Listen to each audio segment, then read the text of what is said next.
Please listen carefully.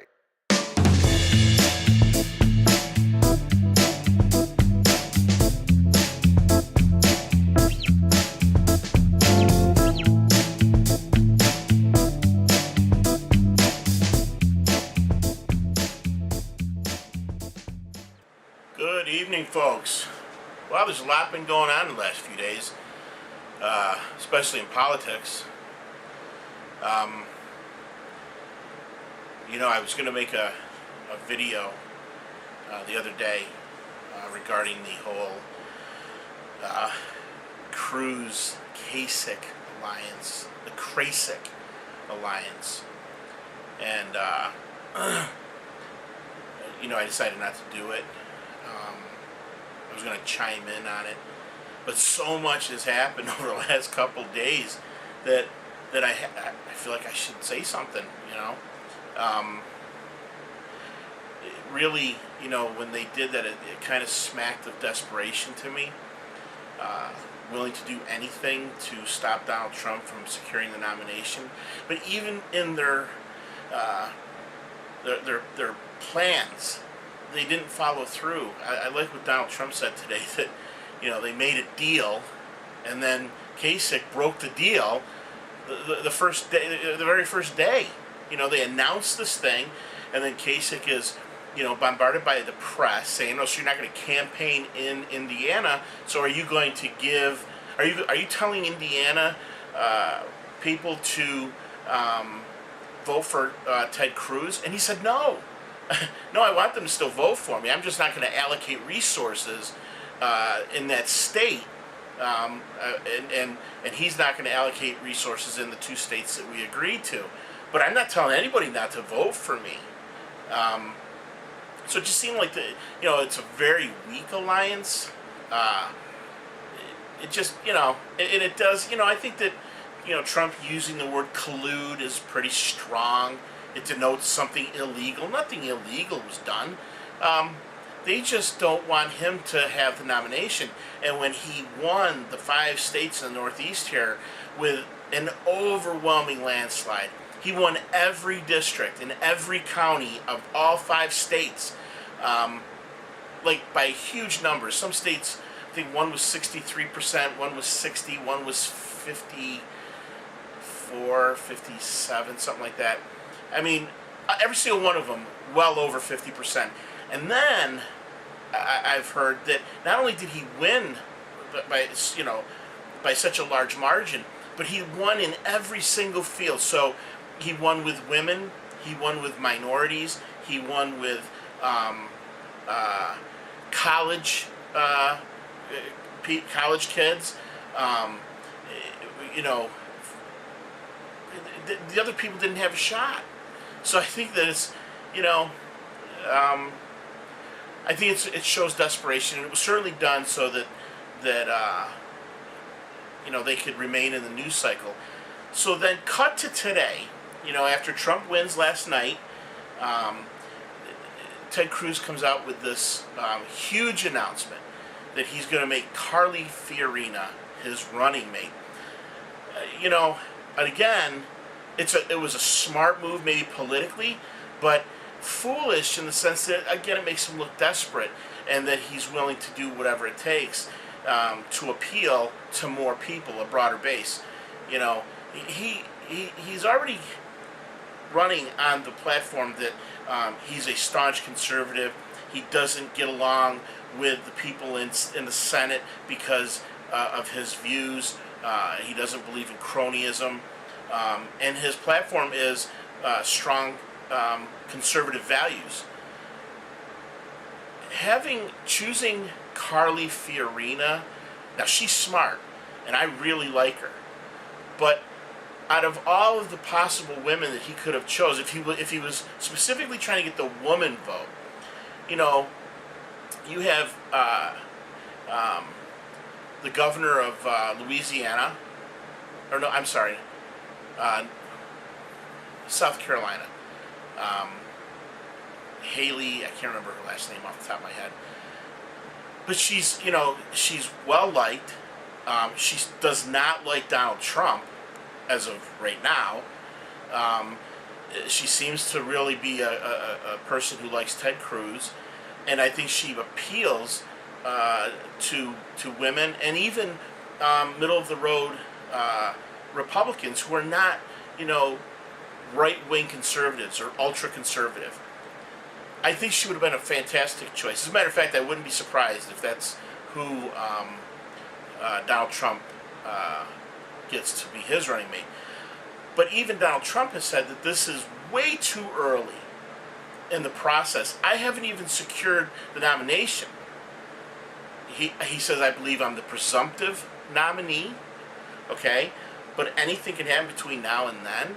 And he hasn't announced a vice presidential running mate. He thinks that it was, premature for Ted Cruz to do that. So again, it just kind of really makes Ted look desperate. I found a really great video on the Republican election process and how we get our candidates. And that magic number of 1237 is 50% of the vote, I believe is how I heard it explained, plus one extra delegate. So you have at least 50% of the delegates plus one, okay? So 51%, or 50% plus one extra delegate, which would give you the majority. So as of right now, technically, the will of the people is not with Donald Trump because there are more delegates outstanding than he actually has right now. So he doesn't really have the will of the people yet. But as time goes on, as Indiana comes into play, California, New Jersey, and the 54 delegates that are unbound in Pennsylvania, who I believe they said 32, 35 delegates have committed, they have said that they will vote in the first round of voting at the convention for whoever the people have voted for. So in the state of Pennsylvania, that would be Donald Trump. He won every county and every district handily. All right.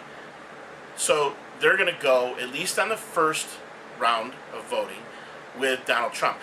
So if he wins what he's expected to win, okay, then he with those extra 30 or 40 delegates who said that they're not bound in Pennsylvania, it will put him over the 1237. Here's my thing. So you have right now more outstanding delegates that are not with Trump because they're either with Ted Cruz, John Kasich, Marco Rubio, Jeb Bush. All these delegates are with these other candidates still. Okay? Here's my thing. Not any one of those candidates still has a majority more than Donald Trump. Combined, yes, but of themselves, no. So is the will of the people still being thwarted somehow because, if he's shy 20, 30, even 50 candidates, or delegates, I'm sorry, he still has more than any other one person that the other 16 people that were in the race, or 17 people that were in the race. He still has more. And that's when it gets kind of sticky. You see, so the first round of voting goes in. Let's say that he doesn't get it, so they go to a second round. See, now all the delegates at that point become what's called unbound. All right? So they can actually go wherever they want. So because he was maybe 40, 50 votes shy, delegates shy, then it is possible that another white knight, I believe what they're calling him, candidate can show up. So would that be the Speaker of the House? He's already said he doesn't want the job. But come on, it's the President of the United States. I think that if that's who they wanted, he would take it. Sure, why not? He's just saying that right now because it's the expected thing to say. But that's why you know, people right now don't trust the election process because it does seem, it smacks of being rigged, especially when you have somebody like Ted Cruz and John Kasich who are against each other. You know, let's face it, this is a race. You know, if I'm running next to a person, I'm not trying to help them win because I want to win. But if I want somebody else to not win even more, then I say, you know, we'll trip them up somehow.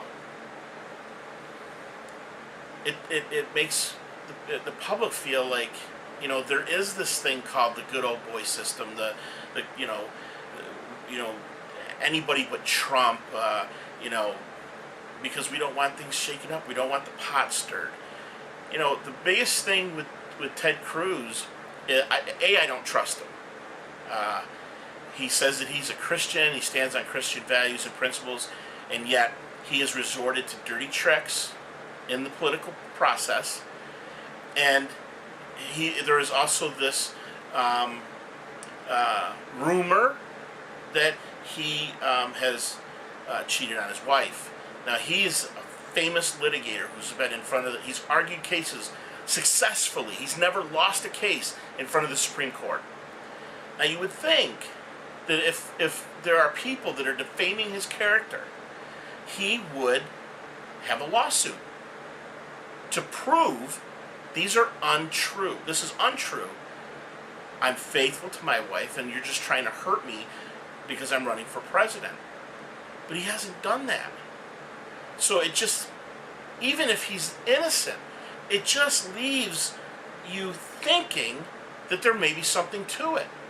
I know that if somebody says something about me and it's not true, okay, I'm gonna, depending on what it is, I may just ignore it, okay? But if it's affecting my job to where my, you know, the rumor is somehow affecting me negatively, then I must do something to stop it. Ted Cruz has done nothing. So it just leaves this questionable, leaves a question mark. I'll leave it at that. It leaves a question mark as to whether it's true. All right? And like I said, the tactics that he's used in the political process, the lying, the lies that he's told about Ben Carson, with sending out cards that look like official documents from the government to Republicans that haven't voted in a while, saying that they have to vote and that they should vote for Ted Cruz. You know, it seems like these are really tacky ways of going about this to steal votes. Now, in comparison, you have I'm drawing a blank. Ben Carson. You have Ben Carson, who says he's a Christian, and he acts like it. He's noble. He does the right thing. You know, I don't believe that there's anybody in this country that could honestly say with a straight face that they think Ben Carson is a liar, okay, and that he doesn't believe in what he's saying, you know, and he doesn't resort to nasty political tactics to get ahead, and he has even come out and you know, said that Ted Cruz is lying, you know. In politics, I have never, in all my years, heard politicians outright call somebody a liar, okay? They may say things like, he is misrepresenting what I said. He or she's misrepresenting what I said. They're misrepresenting me. They don't have their facts straight. But to call somebody a liar is strong words, especially in politics, okay? It smacks of distrust.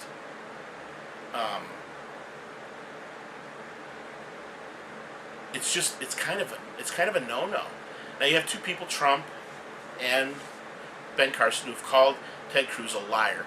And I know that Donald Trump uses, he makes names up for people based on their behaviors. You know, Crooked Hillary, I mean, she's crooked. She's under an that should be like checkbox number one if you want to run for president, that you're not under a criminal investigation by some kind of law enforcement agency. She's under a criminal investigation by the FBI. That should automatically disqualify her to run for president until that's cleared up. Nobody seems to care. Okay? And then you have Bernie Sanders, who is an outright socialist. He is, let's just call it what it is. He's a communist. He believes in big government, where the government takes care of you, pays for your education, pays for your medical expenses, so that everybody is entitled to the same things as everybody else. That's not how this country works. People work for what they want. People that want to go to college, listen, I've been to college and I had to pay for it out of my pocket. I've had to take student loans. I'm $50,000 in debt with student loans for my education, okay? I didn't ask for a handout. I didn't ask for the government to pay for it. And frankly, it's given me a way to make a living throughout my life, okay? The flip side of that is I have to pay for it. There's nothing free in this world, okay? So you have a guy who's, the only reason he throws that democratic socialist title in there, the democratic portion, is to make it more palatable for people instead of coming right out and saying I'm a socialist. And he's not even a Democrat. He may be registered now because he's running on the Democratic ticket, but he is an independent. And he stays an independent because he has socialist values, okay? Socialism has never, ever worked. Ever, all right? The Nazis were socialists, the National Socialism, whatever, okay? But that's what it was, okay? China and Russia are communists, but they believe in socialist values. That's where the idea of communes, comes from. Communes is everybody's equal. Nobody is better than anybody else. Nobody's richer than anybody else. Everybody is on a level playing field. What is North Korea? The Democratic Socialist People's Republic of North Korea, something like that. The DPRK, or I think that's what it is. DPRK, Democratic People's Republic of Korea. So they even call themselves socialists. It doesn't work, folks. It doesn't work. This country was built on capitalism. People come here all the time from other countries and make it. Why? Because they have the American dream. As Americans, we're getting lazy. We're getting lazy. We don't want to work for anything anymore. We want everything handed to us. And we're reaping the fruits of that now. We have a whole generation of kids. Their entire platform is, I want free stuff. Okay? And it's got to end. And that's what Donald Trump is saying he's going to do. He's going to put a stop to that. And he's going to make America great again. He's going to stop these crazy trade agreements that are so one-sided that they don't help us at all. He's going to have penalties for corporations that decide to leave the United States to go to another country where they get cheaper labor. He's going to have penalties for that, okay? And you can't just, like Carrier, a company that started off here in Syracuse, they're closing their plant in Indiana now. There's 1,400 people are going to lose their jobs. We've already felt that from that company here in Syracuse. And, because they want to go to Mexico. They want it's cheaper labor down there. So, from a business standpoint, it's great. It's perfect for them. But for the American worker, that sucks. And yet we still want to buy things. Well, if all the companies are leaving and all the jobs are leaving, how are we going to buy anything if we can't work? Free education. How come we're hearing about kids wanting to have free education for college, but no free trade schools where you can learn how to be a barber or a cosmetologist or a welder or a plumber or an electrician or an auto mechanic? The days when I was in high school, there was two types of kids. The smart kids who took the Regents level courses and took Regents tests and were going on to college. And then you had the kids that took the regular math and regular science And they also took auto shop, or they would go to cosmetology classes, or they were preparing them to work in a trade where they could make a living. Schools don't have that. At least in Syracuse, they've done away with those programs. How come we don't hear about free trade schools where the government pays for that? So got onto a rant about that when my rant was originally supposed to be about Cruz and Kasich and Carly Fiorina and how they're trying to take down Donald Trump at all costs. But very easy to get me going in another direction once I start running my mouth and giving my opinion. So I hope you enjoyed it. Remember, get out and vote. You don't have a right to complain about the government if you're not voting. Okay, your vote counts. It matters. Vote for the person you think is the best. I don't care if you believe that Bernie Sanders would be the best guy for the job. Go vote. Now, I'd rather have you vote for a Republican, and I think that Donald Trump is going to be the guy that will, he's going to do what he says. He says what he means, and he means what he says.